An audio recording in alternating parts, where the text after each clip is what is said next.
Hoje a gente vai falar da saída antecipada do ministro Celso de Mello do Supremo Tribunal Federal.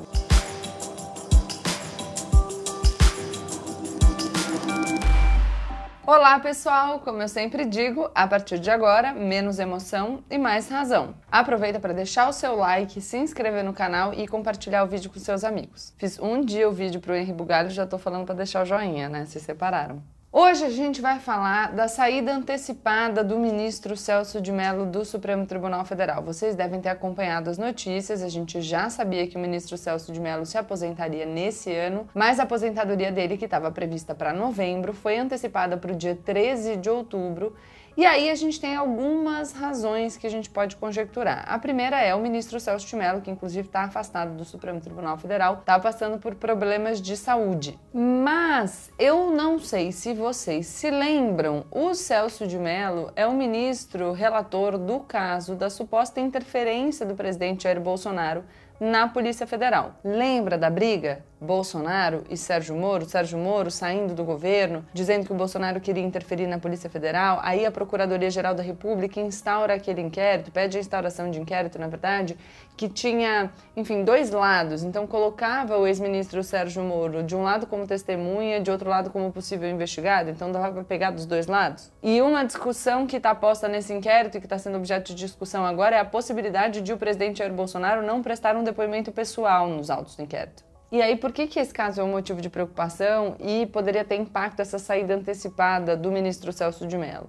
Porque como ele é o relator, geralmente quando ele sai, quem vai ficar com os processos dele é quem senta na cadeira dele no futuro. Mas quem é que vai escolher quem senta na cadeira dele do futuro? É isso mesmo, o presidente Jair Bolsonaro. Quem escolhe o ministro para o Supremo Tribunal Federal é o presidente da República.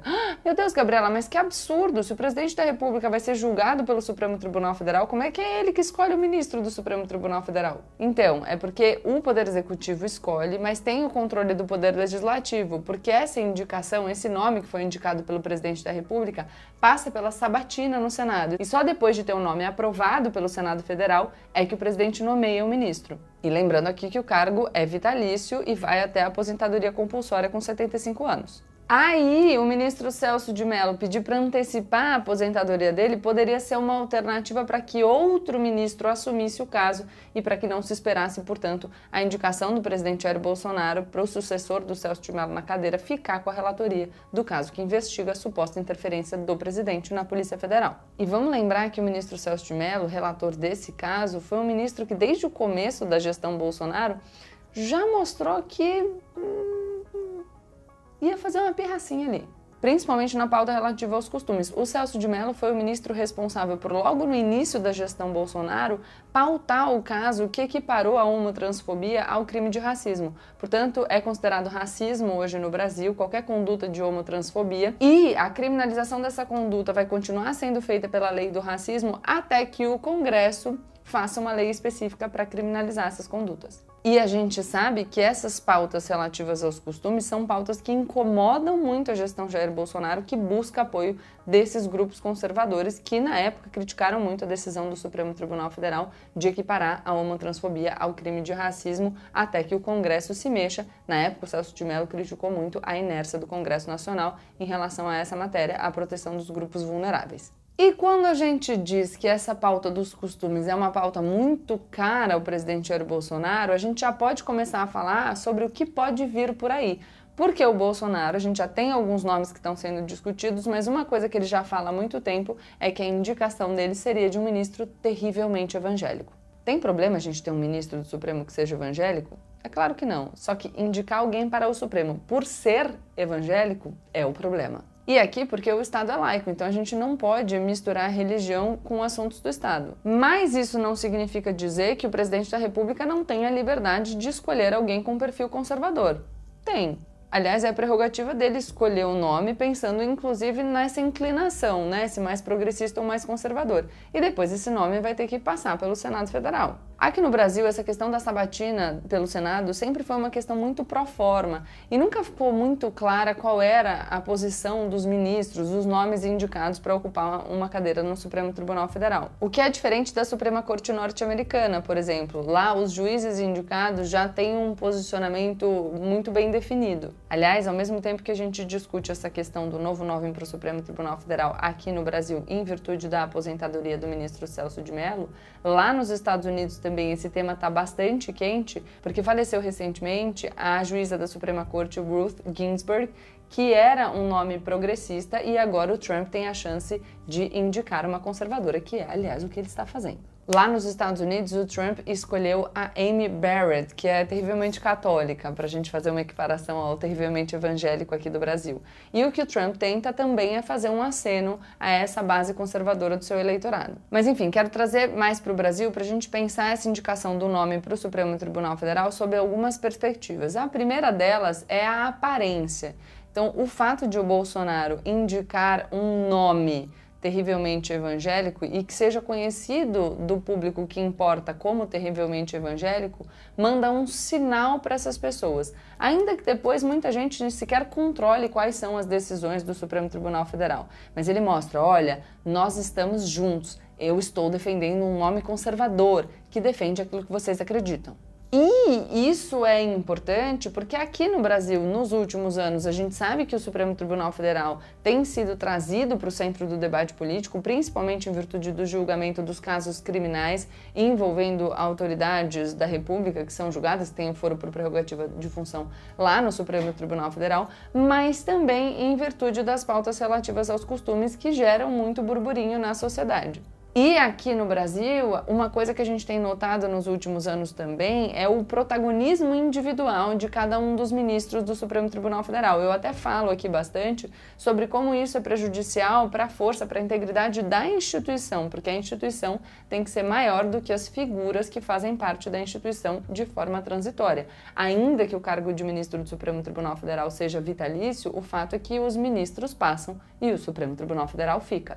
Mas a gente precisa pensar aqui que o Bolsonaro pode indicar um nome que tem essa característica conhecida pela sua base eleitoral como o terrivelmente evangélico e, ao mesmo tempo, esteja disposto a fazer concessões políticas para a gestão Jair Bolsonaro, o que pode enfraquecer o nosso regime democrático por uma cooptação do Poder Judiciário. Basta a gente pensar que tem vários casos tramitando no Supremo Tribunal Federal, como o super controverso inquérito das fake news ou o inquérito que investiga o financiamento de atos antidemocráticos e esse inquérito também que investiga a suposta interferência do presidente Jair Bolsonaro na Polícia Federal. Lembrando que o inquérito sobre o financiamento dos atos antidemocráticos pode emprestar provas para aquela ação no Tribunal Superior Eleitoral que pede a cassação da chapa Bolsonaro-Mourão em virtude daquele disparo em massa de mensagens de WhatsApp que teria sido financiado pelos empresários e tal. A gente já falou aqui em diversas oportunidades. Mas está dando para entender por que é tão importante essa indicação que o Bolsonaro vai fazer? Um judiciário independente é fundamental para que a gente mantenha o nosso sistema democrático funcionando. Quando a gente fala da integridade das instituições, a gente está falando disso também. E aqui vale a pena a gente mencionar que, embora a gente deva ficar atento para o nome que vai ser indicado pelo presidente Jair Bolsonaro, e a gente também pode pressionar os senadores em relação à sabatina, a gente tem que respeitar aquilo que está previsto na Constituição Federal. Então, é prerrogativa do presidente indicar e esse nome tem que ser aprovado pelo Senado Federal. A gente não pode, porque a gente não gosta do presidente em exercício, começar a tentar a gente também dar um jeito de achar uma maneira de transformar a situação numa situação mais benéfica para a gente. Exemplo, por que eu falo disso? Porque lá nos Estados Unidos, uma ala do Partido Democrata começa a defender a ampliação no número de juízes da Suprema Corte para fugir dessa maioria conservadora. Enfim, que mesmo tendo a maioria conservadora na Suprema Corte dos Estados Unidos, eu acho importante o artigo, a coluna do Thiago Amparo na Folha, falando que as decisões dos últimos anos têm protegido minorias em relação ao aborto, por exemplo, ou até mesmo a proteção da discriminação contra a população LGBTQIA+, nos locais de trabalho. Esse aumento no número de juízes, que é chamado de court packing e que é, enfim, aventado por uma parcela ali do Partido Democrata, caso eles ganhem as eleições em novembro, é um expediente parecido com o que usou o Viktor Orbán na Hungria. É dar um jeitinho ali da coisa funcionar do jeito que é melhor para você. E isso é corroer a democracia. Enfim, mas aí pensando aqui em quem poderiam ser os nomes do Bolsonaro para o Supremo Tribunal Federal. Tem o Marcelo Bretas, né, que todo mundo conhece bem, aí, famoso juiz do Rio de Janeiro, que posta fotos muito sarado nas redes sociais e é terrivelmente evangélico. Já foi, inclusive, já tomou ali uma chamada de atenção porque participou de eventos políticos ao lado do Jair Bolsonaro. E pode substituir o papel do Sérgio Moro, que agora é inimigo do presidente Jair Bolsonaro, na questão do combate à corrupção, já que o Marcelo Bretas é o juiz responsável pela Lava Jato no Rio de Janeiro. Tem o atual ministro da Justiça, o André Mendonça, que substituiu o Sérgio Moro, que tem a vantagem de ser terrivelmente evangélico também. O André Mendonça é muito próximo do ministro Dias Toffoli, que durante a presidência também teve uma interlocução bem boa ali com o presidente Jair Bolsonaro. Bem tranquila, bem amistosa. Outro nome é o Jorge Oliveira, ministro da Secretaria-Geral da Presidência, que é amigo pessoal do Bolsonaro. E tem também o Ives Grandra da Silva Martins, que na questão dos costumes defende posições muito alinhadas ao bolsonarismo.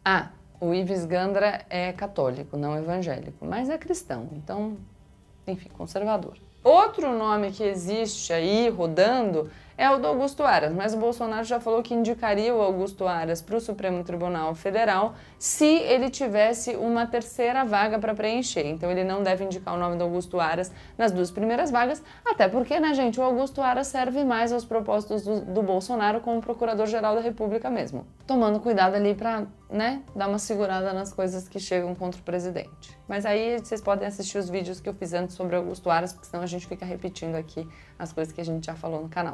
Para finalizar, embora a gente esteja falando desse nome, eu acho que é importante a gente pensar na aparência, então no aceno que o Bolsonaro faz para sua base de apoio, na possibilidade do protagonismo individual com as decisões monocráticas que a gente tem visto tanto aí por parte dos ministros do Supremo Tribunal Federal dos últimos anos, mas dizer também que a gente sequer precisaria de um nome indicado para o presidente Jair Bolsonaro para que ele tivesse algum impacto em relação à pauta dos costumes. A gente fez um vídeo aqui falando do ministro Luiz Fux, que recentemente tomou posse como presidente do Supremo Tribunal Federal numa festa regada à Covid-19, não é verdade? E o ministro Luiz Fux já deu indicativos que não deve pautar os casos que são mais problemáticos em relação a essa pauta dos costumes. Como, por exemplo, a questão da descriminalização do aborto ou da descriminalização das drogas. E essa é uma característica do Supremo Tribunal Federal brasileiro. O ministro-presidente, que tem ali o poder de definir a pauta, bem como os outros ministros, que têm o poder de pedir vista de um processo e deixar ele na gaveta por anos e anos e anos, conseguem controlar aquilo que vai ser julgado ou não. Então basta que exista uma coincidência de interesses entre os ministros do Supremo Tribunal Federal e o Poder Executivo e o Poder Legislativo para que alguns casos fiquem engavetados. E aí, claro, a gente precisa unir todo esse debate com as questões relativas aos privilégios da magistratura, por exemplo. Então, recentemente, a gente teve aí o ministro Paulo Guedes falando da nossa necessidade de aumentar o teto da remuneração do funcionalismo público, que é medido, veja só, pelo pagamento dos ministros do Supremo. Essa fala do ministro Paulo Guedes, aliás, foi proferida no ensejo da discussão da reforma administrativa, que não incluía os membros do Poder Judiciário. A gente já discutiu aqui também sobre a questão de que de que um poder não poderia interferir na estrutura da carreira do outro e tudo mais, mas é importante a gente unir os assuntos. Porque afinal, sei lá, vamos lá, conjectura, assim, numa boa. Eu sou o Poder Executivo, eu falo assim, oi, Poder Judiciário, tudo bem? Então, vamos lá, se você por acaso deixar engavetado esse caso, que seria muito ruim para mim se você julgasse, porque a minha base de apoio não gosta muito da discussão desse tema e talvez a visão mais progressista possa ganhar, se você fizer isso por mim, quem sabe eu posso por você, por exemplo, não propor uma reforma administrativa que te atinja. E, paralelamente, eu defendo a ideia de que os altos cargos do funcionalismo público, que por acaso são vocês, deveriam ganhar mais. Aí, sei lá, de repente você encontra aí uma coincidência de interesses e tal, uma mão lava a outra. Estou dizendo que necessariamente seja assim? Não estou. Estou falando só que a gente precisa pensar e ficar muito atento para essas questões relativas ao poder. E eu falo isso porque no Brasil, embora a gente sempre discuta que o país não tem dinheiro, que a gente precisa tirar de um lugar para colocar em outro, que é muito difícil manter programas assistenciais, recentemente a gente está falando que para conseguir ampliar o Renda Brasil, a gente vai ter que dar um bypass no teto de gastos, pegando um pedacinho do Fundeb. A gente já falou disso no vídeo em que a gente discutiu o Fundeb. Mas a magistratura, o topo ali do nosso poder judiciário permanece intocado. Por que será? Não é mesmo? É isso, gente. Espero que vocês tenham gostado. Fiquem atentos a essa indicação e fiquem atentos também ao relacionamento entre os poderes, pensando nas coisas que estão em jogo sempre que vocês têm acesso a alguma notícia, tá bom? Beijo, deixa o seu like, se inscreve no canal e compartilha o vídeo com seus amigos. Tchau!